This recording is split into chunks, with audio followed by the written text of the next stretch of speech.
Our next guest this evening is a very, very informed voice. Mr. Kaushik Basu is a professor of economics at the Cornell University and also the former chief economist of the World Bank and former chief economic advisor. Mr. Basu, thank you so much for taking out your time. My first question, what do you make of this policy?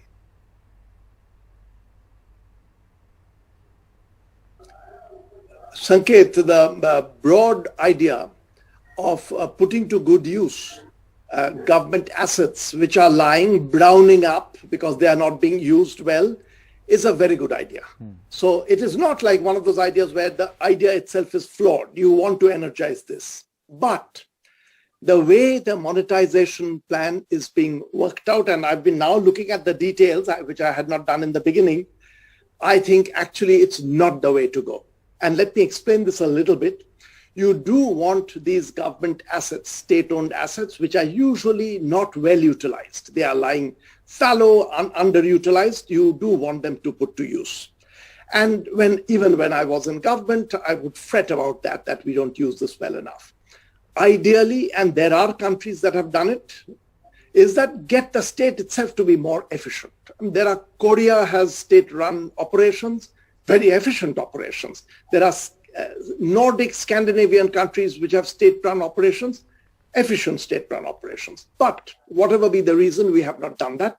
So you want to do something with it. So broadly, the idea is good. Now, what is being done, however, once you begin to look into the detail is, this is not that you're selling state asset. What you're doing is, and it's right that it's still owned by the government, but you're leasing it out for 25 years. In many ways, that is the worst option. Oh, okay. Because when you lease it out, you're giving it much lower price than selling the whole asset. Someone else comes to occupy. And even if it's your home and you're giving it to a tenant and saying that, well, it's a 25-year-old lease, I'm signing with you, you will live in my home, I still own it. You do know something which would happen is that the wear and tear would be bigger than if it is the owner, because you don't have that much vested interest. And this is where my fear is. In the end, you're handing it over very, very cheap to someone who does not have enough interest in the fundamentals of the asset because you are an occupier of this for 25 years. And the more I look into this, it is reminiscent of the 1990s Russia, where Boris Yeltsin, with intentions, who knows what the intentions were, was giving out, was not selling outright, but was allowing the private big firms, the oligarchs, to begin to operate them. And we know what happened. In the end, it was state capture because it is like sitting tenants that you can never get rid of, and they are occupying a large share of it. So it would have been better to sell rather than lease, because lease is effective sales at the price of a lease. So it is for the ones getting in, it's the best possible deal. So, and this is nothing to do with India so politicized now, people jump in. All governments have that risk. Big players are such big players that they will try to capture. That is also their game. All governments have that risk. I think the mistake is going this route where it's better to sell clean. I've sold it to you, highest price, and you do whatever you want. To say that it's just a lease is a cheap sales taking place. It's a tremendous deal for the one who's buying, and it's not worth it. I can touch on one more side of it. Sure. It has been pointed out that the fiscal side of it is very important. The money that comes in, 6 lakh crores, that much won't come in. That's the value of the asset. Let's say about half of that comes in, which is in dollars will be what, $40 billion worth of money comes into the government's hands. This will be invested in infrastructure. That was the idea. I understand, again, spending on infrastructure is a good idea. But this is not the way to fund that infrastructure spending. You could have sold off some assets, use that money to do it. The other thing you can do, take a little bit of money from government's foreign exchange reserves, create a sovereign wealth fund, use that to build up infrastructure. So the fiscal side of it is not justified, and the energizing of the state-run sector is giving it away at a dirt cheap price. you're going to create oligarchies that are going to asset strip the way it had happened in Russia with huge damage to the economy. That in a nutshell is my really view about this. It's the wrong way to go. Good ideas, good purpose in end, but the wrong way to go. Sure. Now, Professor Basu, I'll come to this term that you have used, asset stripping, in just a short moment. But would you like to elaborate on why you think that the projection of 6 lakh crores, that's the projection that the government has made that they will earn by 2025. Why do you feel they may not actually be able to make that much?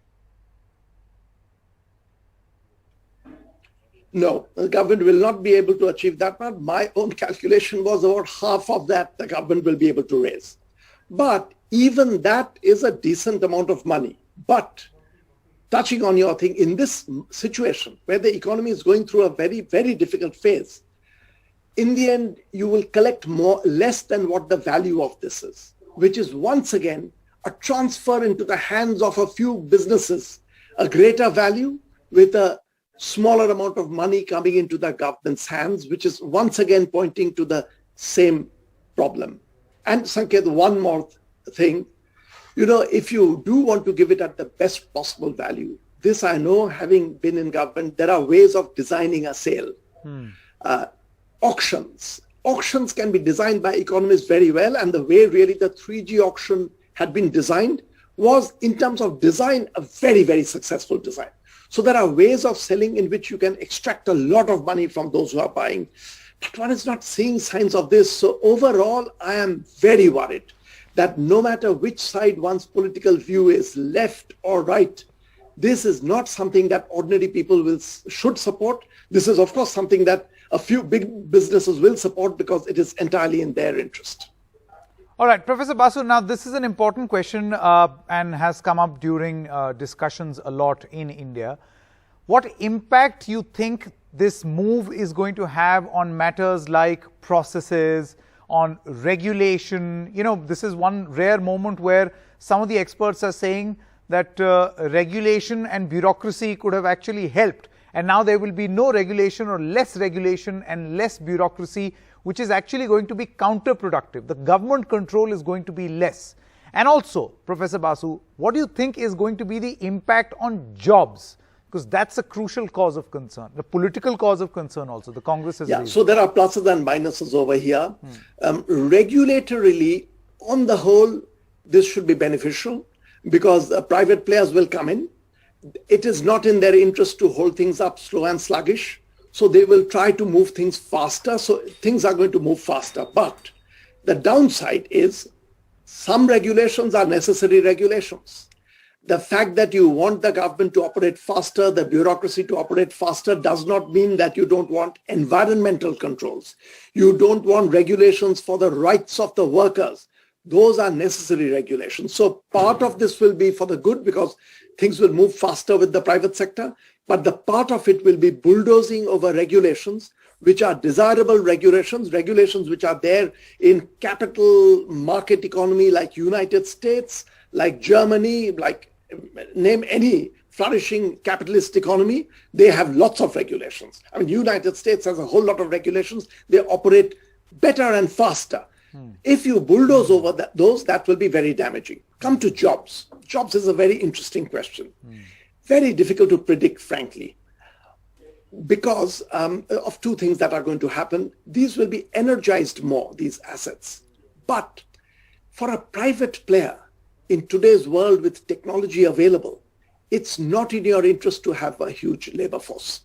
It's in your interest to run it efficiently, but use technology to the hilt so that you are keeping the employment lean.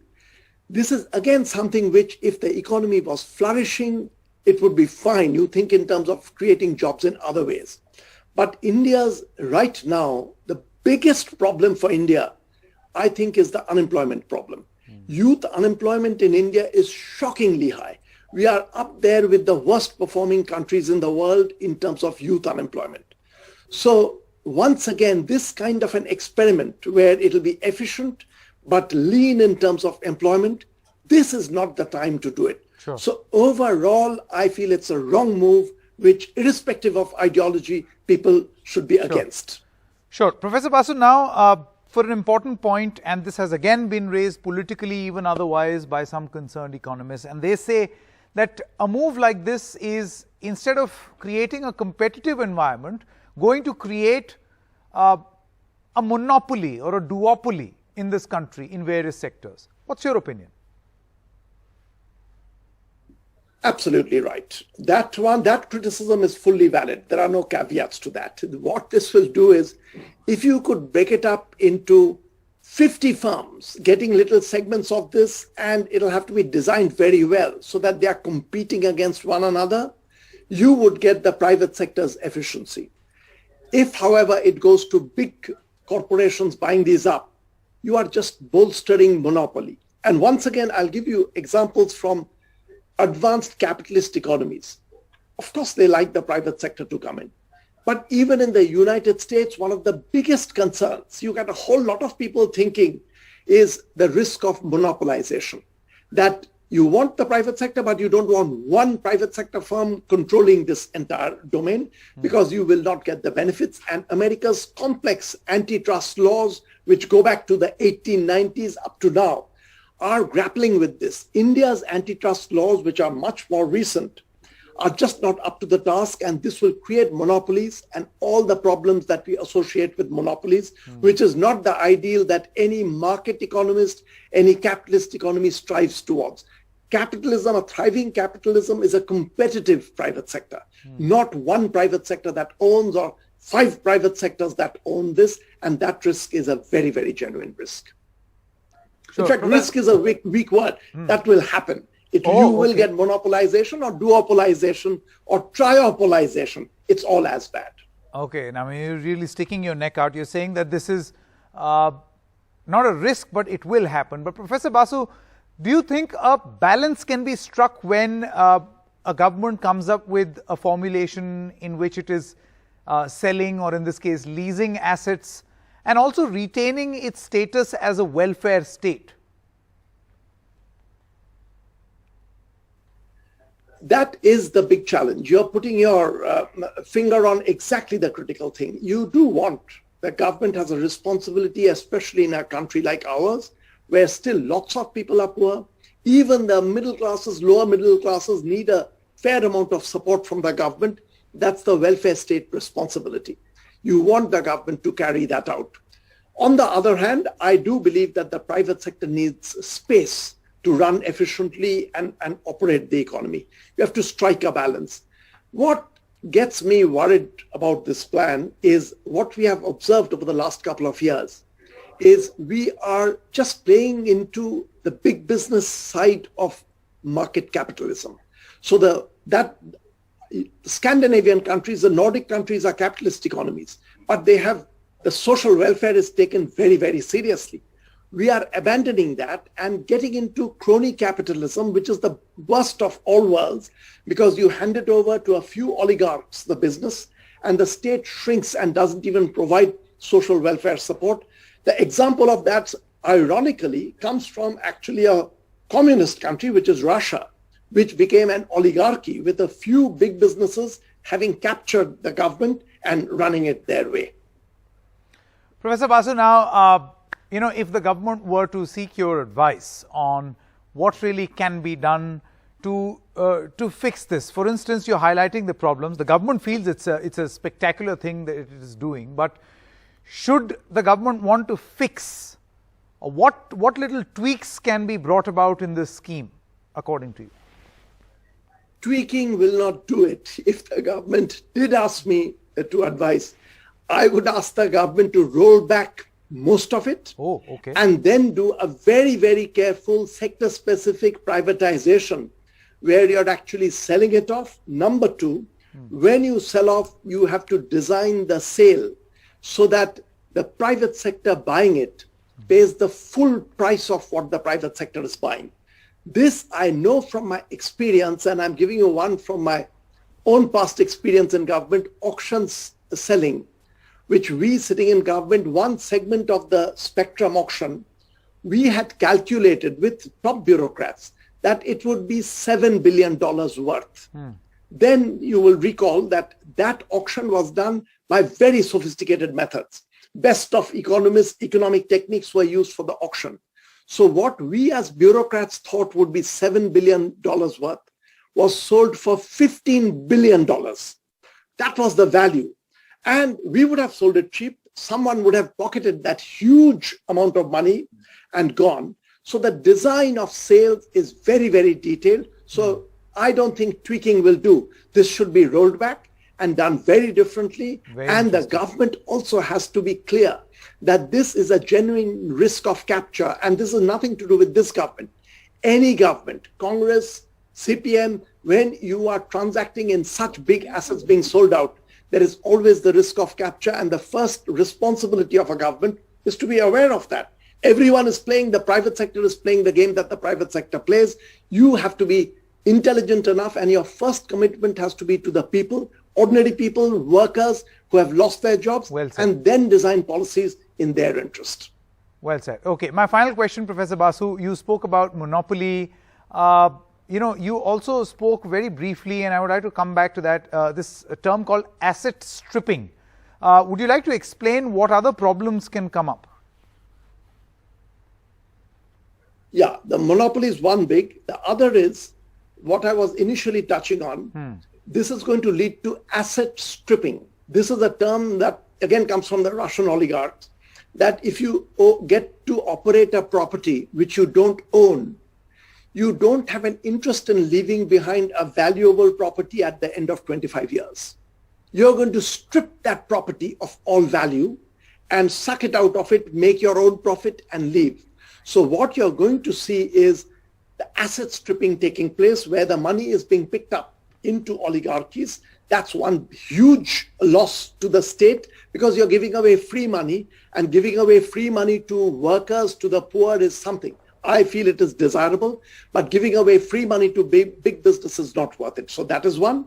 And the second one is that you are not creating over here a market economy. You're creating here what you were rightly pointing to, and which other people have said. You're creating a duopoly or a monopoly, or even 3-4 firms. If the big ones get to operate, it's not going to run like a market economy. It's going to run the way the pricing is done by monopolists. And one more thing, which living in the United States, I've become sensitive to, is historically, monopoly in United States, the monopoly policy, what was focused on the consumer. You're trying to protect the interest of the consumer. What a whole lot of people are writing, and the US government has now become aware, is that the other side of monopoly is the face of the monopoly with the workers. If it's one big firm employing hundreds of thousands of workers, it's the same problem on that side as the consumer faces with one big monopoly. The workers get a very poor deal, and so you want to use the monopoly laws to also protect worker rights. And that, even in the United States, did not receive attention for a long time, receiving a lot of attention now. In India, that problem, which is already an acute problem, is going to get worse. All right, Professor Basu, great talking to you. Thank you so much for your insights.